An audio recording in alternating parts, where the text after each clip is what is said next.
Health और कानूनी विषयों पर महत्वपूर्ण जानकारी देने का प्रयास हम कर इसी कड़ी को आगे बढ़ाते हुए लीजिए पेश है कार्यक्रम घूमता माइक्रोफोन। श्रोताओं, माँ बनना किसी भी महिला के जीवन का महत्वपूर्ण पड़ाव होता है। पूरे 9 महीने अपने भीतर एक जीवन को पनपते हुए महसूस करना एक सुखद एहसास होता है।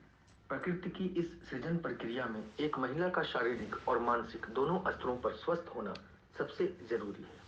खासकर गर्भावस्था के पहले 3 माह कई तरह से माँ और शिशु दोनों के लिए खास होते हैं। शिशु के शुरुआती विकास के साथ ही इस समय माँ के शरीर में भी कई तरह के परिवर्तन हो रहे होते हैं, जिनको लेकर ध्यान रखना आवश्यक होता है। केवल पौष्टिक खान पान ही नहीं, बल्कि अच्छी मानसिक सेहत के लिए भी उपाय करना जरूरी होता है। आज हम अपने घूमता माइक्रोफोन कार्यक्रम के अंत में इसी विषय पर जानकारी देने का प्रयास करेंगे और चर्चा करेंगे। श्रोताओं, कार्यक्रम के आज के इस अंक में इस विषय पर जानकारी देने के लिए इस वक्त हमारे साथ मौजूद हैं निदान केंद्र की और शहर की जानी मानी स्त्री एवं प्रसूति रोग विशेषज्ञ डॉक्टर श्वेता राजेश। डॉक्टर श्वेता राजेश, आज के इस कार्यक्रम में हम अपने सुनने वाले सभी श्रोताओं की ओर से और अपने आकाशवाणी परिवार की ओर से आपका बहुत बहुत स्वागत करते हैं और अभिनंदन करते हैं। धन्यवाद। डॉक्टर श्वेता राजेश, तो चलिए बातचीत शुरू करते हैं। हमारे जो सुनने वाले श्रोता हैं, सबसे पहले आपसे यह जानना चाहेंगे कि माँ बनना हर महिला के लिए एक ममतामय अनुभव होता है, इसलिए जरूरी है कि जो गर्भावस्था का जो समय होता है उस वक्त वो अपना किस तरह से ख्याल रखें, क्योंकि गर्भावस्था के दौरान थोड़ी सी लापरवाही नुकसानदायक भी साबित हो सकती है। इसलिए इस दौरान एक महिला को किन किन बातों का खास ख्याल रखना चाहिए? सबसे पहले तो मैं ये बताना चाहूंगी कि गर्भावस्था के दौरान सिर्फ महिला ही नहीं बल्कि संपूर्ण परिवार को उस महिला का ख्याल रखना बहुत ही जरूरी है जी।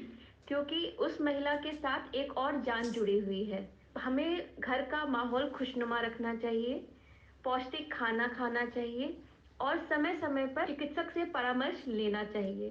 साथ में जो भी उन्हें विटामिन की गोलियां दी जाती है, ताकत की गोलियां कहते हैं, वो नियमित रूप से खाना चाहिए क्योंकि बहुत सारी महिलाओं को मैंने देखा है कि दवाइयां तो ले लेती हैं पर खाने में बहुत आनाकानी करती हैं। उनको लगता है ये गोलियां हैं, गोलियां हमसे नहीं खाई जाती, हमसे पचती नहीं है, लेकिन वो गोलियां नहीं है, वो उनके शरीर को बच्चे के पोषण के लिए संपूर्ण बनाने के लिए ताकत की गोलियां हैं। उसे दवाई की तरह ना समझ के खाएं, सिर्फ ताकत की गोलियां समझे जो उनके शरीर को बच्चे के जन्म के बाद भी स्वस्थ रखे, ताकि आने वाले समय में उनकी हड्डियां कमजोर ना पड़े।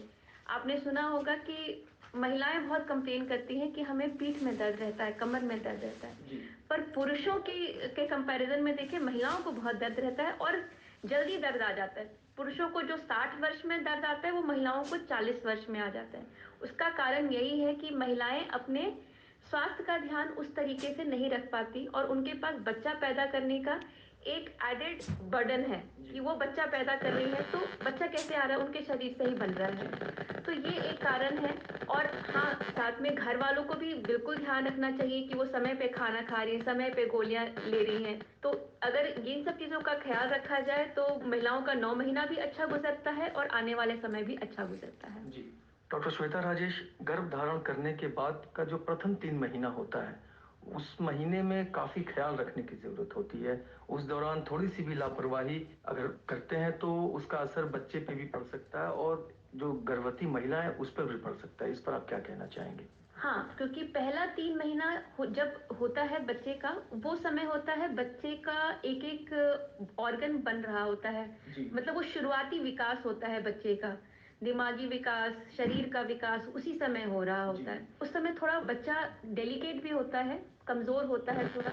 उस समय अगर थोड़ी भी लापरवाही होती है तो बच्चे को नुकसान होने का खतरा रहता है। जैसे बहुत लोग को पता नहीं चल पाता है कि प्रेगनेंसी ठहर गई या फिर ध्यान नहीं दिया होता है, वो भारी सामान उठा लेते हैं या फिर कुछ ऐसा चीज कर लेते हैं और जिनके कारण ब्लीडिंग हो जाती है। तो सबसे जरूरी होता है पहला 3 महीना। और साथ ही में ये चीज बहुत एक इम्पॉर्टेंट बात है जो बहुत कम पब्लिक जानती है कि पहले 3 महीने में ही बच्चे का दिमागी विकास होता है। उस समय फॉलिक एसिड की बहुत ज्यादा जरूरत होती है। अगर फॉलिक एसिड की कमी होती है तो बच्चे का सर, दिमाग बनने में दिक्कत आती है। और जनरल ट्रेंड जो होता है, हमने देखा है कि पहले 3 महीना मरीज अस्पताल नहीं जाना चाहता। उनको लगता है 3 महीना गुज़र जाए, उसके बाद ही हम किसी को बताएँगे। शायद उन्हें नज़र लगने का डर रहता है या कुछ ऐसी धारणाएँ हैं यहाँ पर कि 3 महीने के बाद ही हम डॉक्टर के पास जाएँगे या किसी और को भी बताएँगे। लेकिन सबसे ज़रूरी ये 3 महीना होता है और जनरल तरीका क्या होता है कि प्रेगनेंसी प्लान करने के पहले ही डॉक्टर को मिलना चाहिए। इतने दिनों तक इंतज़ार नहीं करना चाहिए ताकि प्री प्रेगनेंसी फॉलिक एसिड चालू हो जाए और बच्चे के दिमागी विकास में कोई प्रॉब्लम ना आए। जी। डॉक्टर श्वेता राजेश, गर्भावस्था में नियमित जांच करवाना बेहद जरूरी होता है। इस दौरान कब कब जांच करवाना चाहिए और कब चिकित्सक से परामर्श लेना चाहिए? पहला जांच तो आपको जैसे ही पता चलता है कि प्रेगनेंसी ठहर गई है, मतलब महीना रुक गया है, और आजकल तो घर पे लोग जनरली किट से चेक कर लेते हैं या ना भी करें तो महीना रुकने का पहला संकेत तो प्रेगनेंसी ही होता है। तो जैसे आपको पता चलता है कि प्रेगनेंसी ठहर गई है, पहला विजिट डॉक्टर के पास हो जाना चाहिए। उसके दो कारण होते हैं कि यदि आपने प्रेगनेंसी के पहले फॉलिक एसिड चालू नहीं किया है तो वो चालू हो जाएगा। दूसरा, एक फर्स्ट अल्ट्रासाउंड होना बहुत ज़रूरी है। और फर्स्ट अल्ट्रासाउंड का वैल्यू क्या है कि प्रेगनेंसी हमेशा बच्चेदानी में नहीं ठहरती है। प्रेगनेंसी बच्चेदानी के अलावा भी बहुत जगह ठहरती है। बहुत लोगों ने सुना होगा ट्यूब में प्रेगनेंसी ठहर गई, ट्यूब रप्चर हो गया, ट्यूब फट गया और बहुत इमरजेंसी में ऑपरेशन करना पड़ा, जान बचाने की भी नौबत आ गई थी। तो वो चीज़ अगर हम पहला अल्ट्रासाउंड करवा लेते हैं, जैसे ही हमें प्रेगनेंसी पता चलता है तो वो कंफर्म हो जाता है कि प्रेगनेंसी गर्भाशय में है, ना कि कहीं और है, जिसको एक्टोपिक प्रेगनेंसी कहते हैं। आजकल इतने केसेस हो चुके हैं कि जनरल पब्लिक को भी पता है कि एक्टोपिक प्रेगनेंसी एक जानलेवा चीज़ होती है। तो पहला विजिट उस टाइम पे हो जाना चाहिए।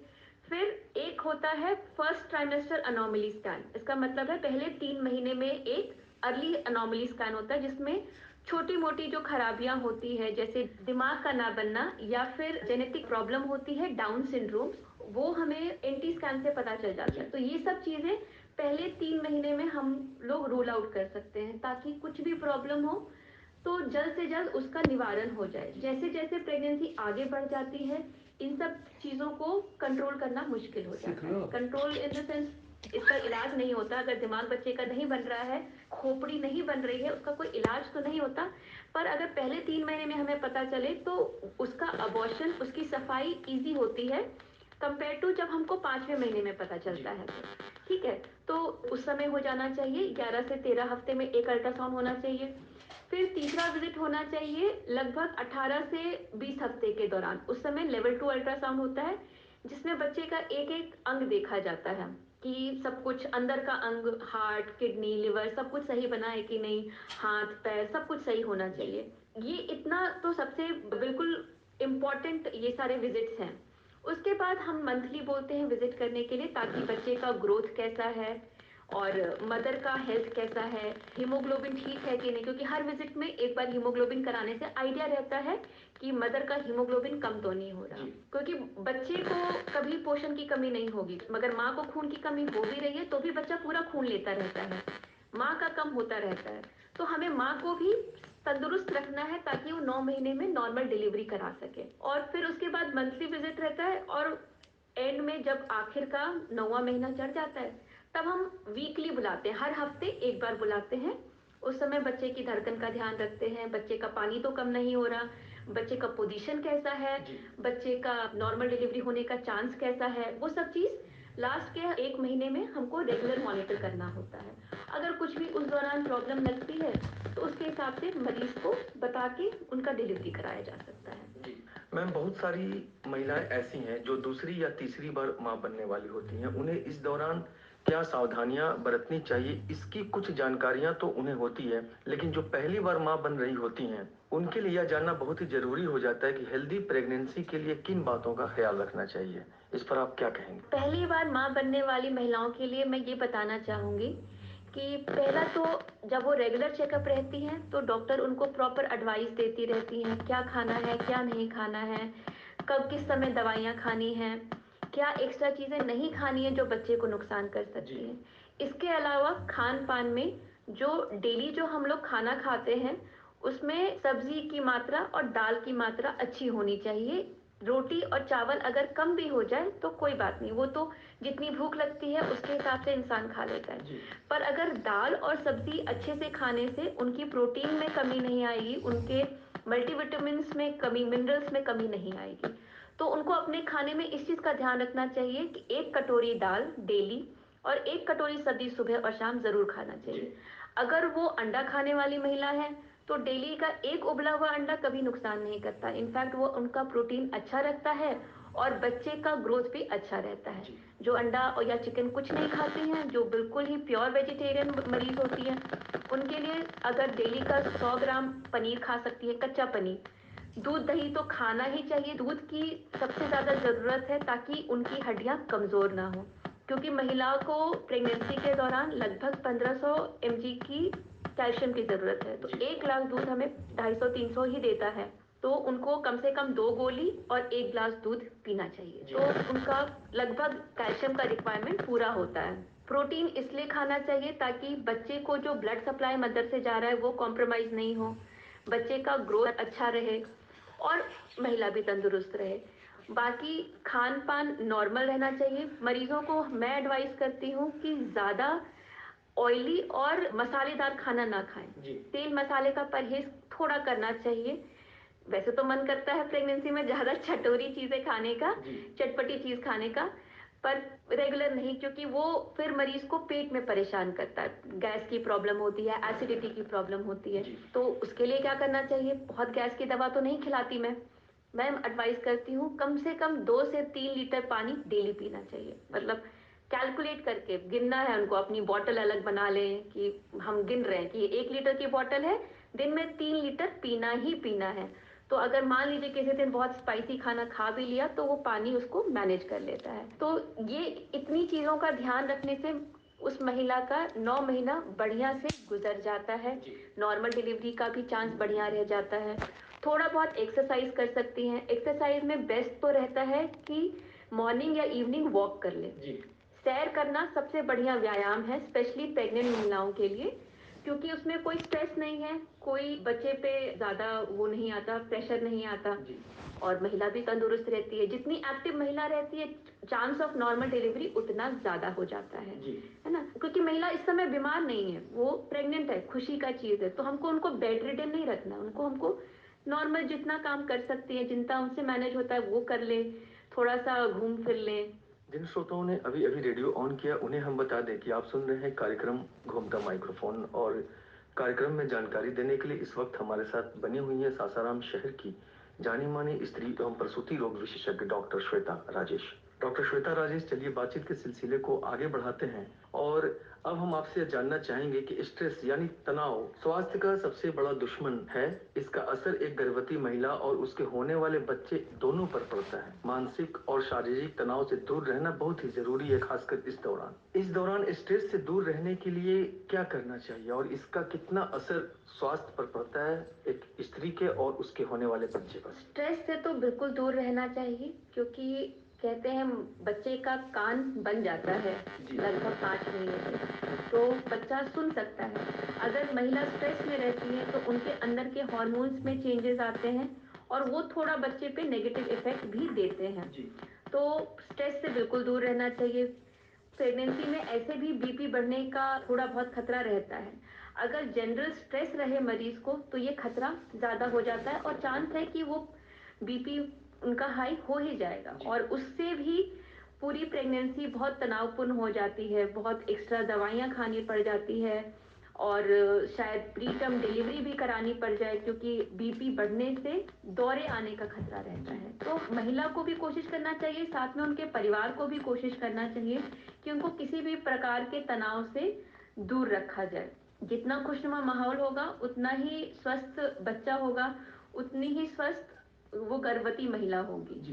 तो जहाँ तक हो सके तनाव से दूर ही रहना चाहिए हर तरीके से। डॉक्टर श्वेता राजेश, कुछ महिला प्रेगनेंसी को लेकर भी स्ट्रेस में रहती हैं कि बच्चा नॉर्मल होगा या ऑपरेशन करना पड़ेगा, इस पर आप क्या कहना चाहें? ये स्ट्रेस तो होता है सिर्फ महिला को नहीं, साथ में पूरे परिवार को स्ट्रेस रहता है। पर मेरा ये सलाह रहेगा कि कभी इस चीज पर आपको फोकस नहीं करना चाहिए कि डिलीवरी नॉर्मल होगी या ऑपरेशन होगा। क्योंकि उससे कोई फर्क नहीं पड़ता। एक नॉर्मल डिलीवरी को नॉर्मल तभी कहेंगे हम जब बच्चा भी सुरक्षित हो और माँ भी सुरक्षित हो, वरना सिर्फ नॉर्मल डिलीवरी, ऑपरेशन ना होने को नॉर्मल डिलीवरी नहीं कहा जाता। और बच्चे और माँ के लिए क्या सही है वो चीज ही नॉर्मल होएगी, सिजेरियन हो चाहे नॉर्मल डिलीवरी हो। उसके लिए हमको पेशेंट को इतना स्ट्रेस लेने की जरूरत नहीं, क्योंकि आजकल इतना बढ़िया दवाइयाँ आ गई हैं, इतने बढ़िया सूचर्स आ गए हैं जिससे हम टाँके लगाते हैं कि मरीज, और इतना अच्छा पेन किलर्स आ गया है कि मरीज ऑपरेशन के बाद भी उतना ही एक्टिव हो जाता है जितना कि नॉर्मल डिलीवरी के बाद होता है। तो आज के इस समय को लेकर अगर हम चले तो मरीज को यही सुझाव देना चाहूंगी कि कभी भी इस बात का स्ट्रेस ना ले कि डिलीवरी नॉर्मल तरीके से हो रही है या सिजेरियन से हो रहा है। उनको बस उनके दिमाग में एक ही चीज रहना चाहिए कि बच्चा भी सुरक्षित आ रहा है और वो भी एट द एंड वो सुरक्षित है।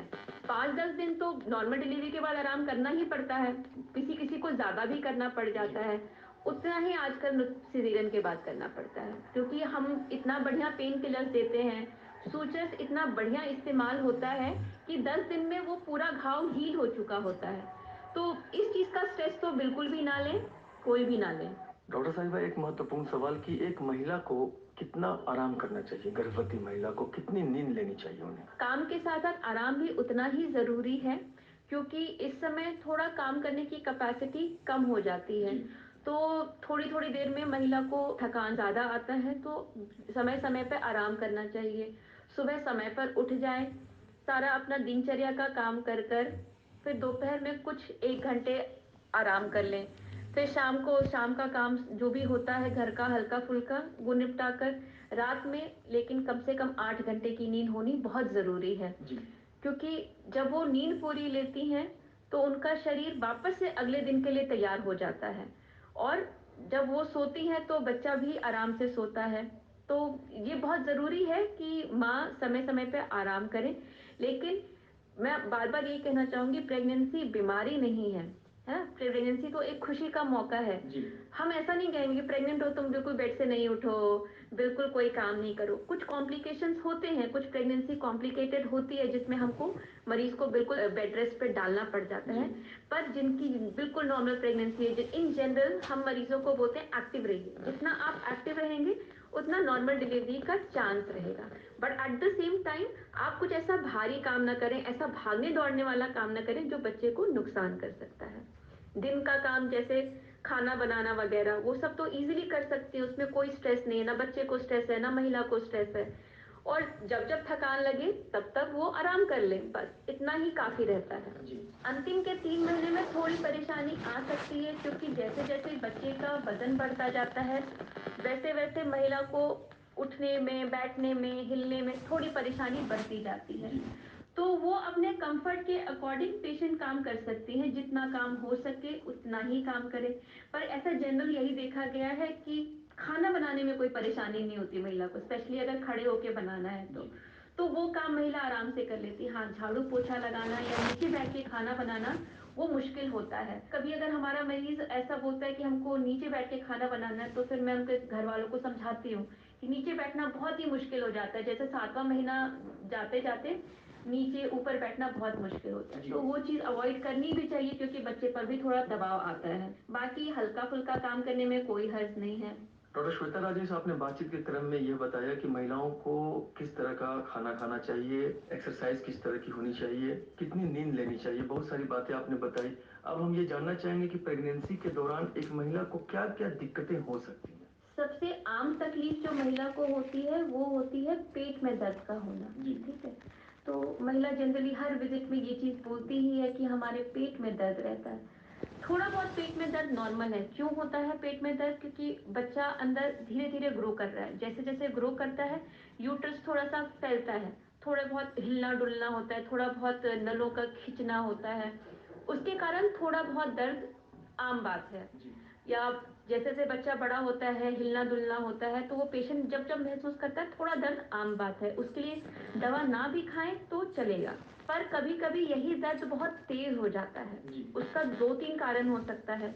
या तो नॉर्मल दर्द ही है, हल्का फुल्का से थोड़ा बढ़ गया है तो उसमें हम एग्जामिनेशन करके दवाई दे देते हैं या इंजेक्शन लगा देते हैं। पर ये एक प्रीटर्म प्रीटर्म लेबर पेन का भी साइन हो सकता है, मतलब समय से पहले उनको डिलीवरी का दर्द उठ गया, ये भी हो सकता है। तो वो चीज भी वो डॉक्टर के पास जाएंगे तभी पता चलेगा, क्योंकि अगर ये ऐसा है तो वो दर्द अपने आप नहीं रुकेगा, वो बढ़ता ही जाएगा और बढ़ता ही जाएगा। वैसे में जब हमारे पास पेशेंट आती है, हम लोग एग्जामिन करते हैं और तब हम बता पाएंगे कि हाँ वो प्रीटर्म लेबर पेन है।